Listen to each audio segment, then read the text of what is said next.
Hi, I'm a classically trained cellist, and what I like to do now is write and record my own music using the cello predominantly, and piano, guitar, bass, pretty much any instrument that I can get my hands on. And what I try to do is incorporate my classical background and give it a bit of a fresh direction. I include folk music, jazz, and a little bit of pop. And my most recent experiment is the album that's coming out on March 19th called We Grow Up So Fast, and I'm hoping that it'll be a pretty good example of my style and the things that I like to include in my music.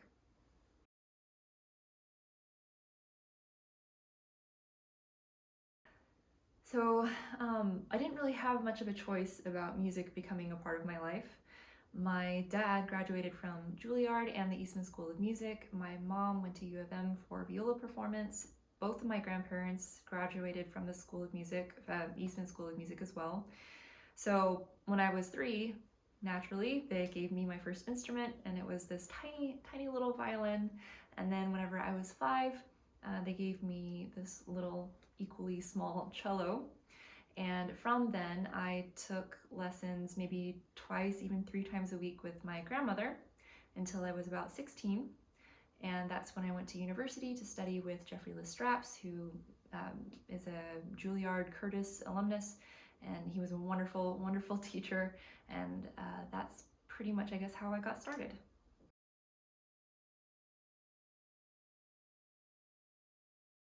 So I started making music professionally when I was maybe 12 or 13. I don't know exactly what you would consider professional, but I got paid to play for weddings with my mom and my dad. We made the perfect little string trio, so we would play for people's weddings, other events. I can't remember all of them, but that was the start. And then whenever I was 14 or 15, I had my very first cello student, so I would go up to the local school and I would give her lessons. And then during my college years, I played with the Lubbock Symphony Orchestra, and I also taught cello sectionals at the local schools, so I guess that would be the beginnings of my professional career.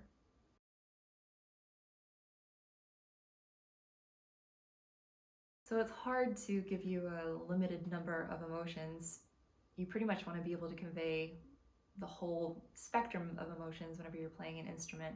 What I think is so special about the cello, though, is that it's very close, of course, all stringed instruments are very close to the human voice. We're able to use vibrato, and the bow is probably the most important aspect of the playing that can convey emotion. All of the phrasing is done with your right hand. So, but I suppose if I were to answer the question a bit more generally, I would say, of course, I want to convey peace, especially during the times that we're in right now, and take people on a journey. That's really what music does, is that it picks you up in a certain place wherever you are in your life at that moment, and it takes you through a progression, through a journey, and it helps you maybe work through some things in your own life, and at the end it should leave you feeling, it should leave you with a sense of relief, of resolution.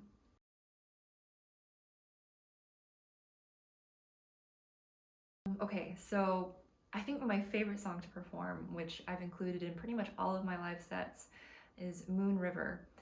It's one of my dad's favorite songs, and naturally it became one of mine, and it captures just, I guess, maybe an overall feeling that I have about life. But yeah, I love that song, so that's usually the one that I always include.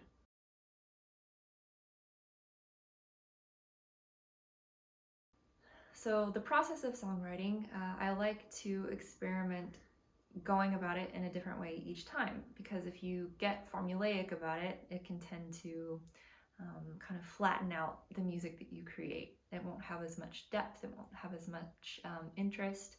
So one thing that my dad taught me was you can start, like from the rhythm point. You can build off of that first, or you can choose to start with your harmonic progression, or the lyrics, or the melody, and just to try to pick a different choice as you go, so that your music has variety. And it's a good challenge too.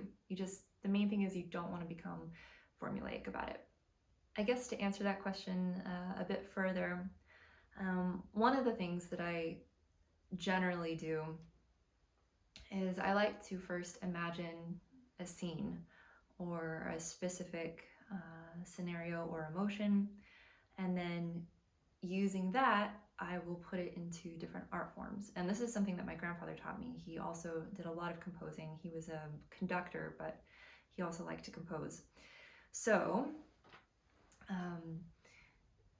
for example, I would take a scene or an emotion and I would paint it or I would sketch it. And then I used to dance, I don't really anymore, but before I would maybe dance what I'm feeling, and then I would try writing some poetry on it, and then from that a song would start naturally emerging. So that's a good tip for any songwriters out there. It's always helpful to kind of develop the seed of the idea in different art forms, and you get to see it grow in a lot of really amazing ways.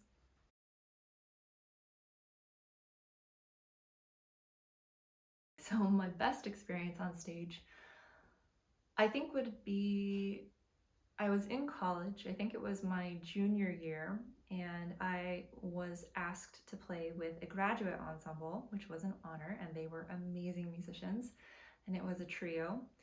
And somehow, for some reason, something clicked whenever I was performing for her recital, where I was able to completely let go of all inhibitions, any kind of stage fright. It just left me, and I was able to fully engage with the music, with my fellow musicians, and with the audience. And it was this amazing moment of, wow, this is really what it means to connect and to perform with the freedom.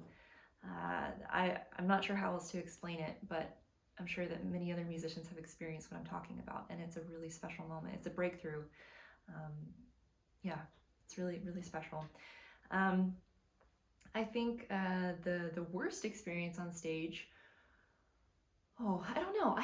Honestly, haven't had too many bad experiences performing. One might be the concerto competition that I did also in college. I didn't know that I was required to participate until 4 days before the competition, and the entire first movement, that was what I performed, had to be memorized.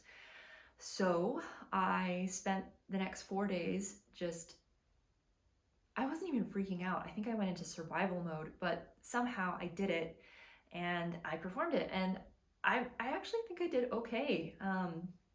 But I had one moment where I had just that tiniest memory slip and I froze. But thankfully, I've learned how to get back on track very, very quickly if you do have a memory slip. So it was tiny, but the surge of adrenaline in that moment was unhealthy, and I never want to experience that again. Terrible. Oh, it was for one of my juries. As a cellist, you get these calluses on your thumb because you play a lot of thumb position, which means you're playing like this, so you're actually playing a note with your thumb.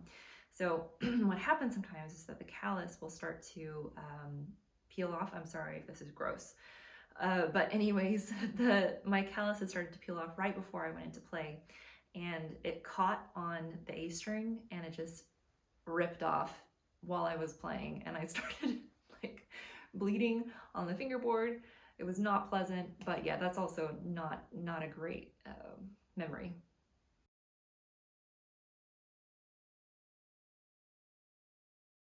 I feel like there's a lot of advice that I could give to someone starting out. There's just so many aspects of it, not even the music part of it, but how do you share it with people? How do you market it? How do you make connections with other musicians? But here's one bit of advice. I would say to experiment with different styles. So don't get locked in to one thing. listen to a lot of different artists, just constantly be listening to a bunch of different styles, a bunch of different genres, and that way, you'll kind of be able to pull from each of those to create your own unique style. So don't try to be like someone else. Don't try to copy a singer's sound, because everyone can tell if you're, copying a vocal style or a writing style. It's just it comes off as disingenuous. So you want to really find your sound and not be ashamed of it. Sometimes I feel like whenever I listen to my music, I'm like, this is weird. Why does anybody like this? Why does anyone like listening to my music? But it's something that moves me, and it's something that I've put together just from all of the different sources that I listen to. And I think if it moves you, and if it's meaningful to you, it's going to end up being meaningful to someone else as well. So the main thing is that you are genuine, that you are honest about yourself and your art. And if you stick to that, surely you are going to find someone else who can relate, and they're going to appreciate what you do. Thank you for watching this interview. It was an honor to be able to do it, and I hope that you found something helpful in this video.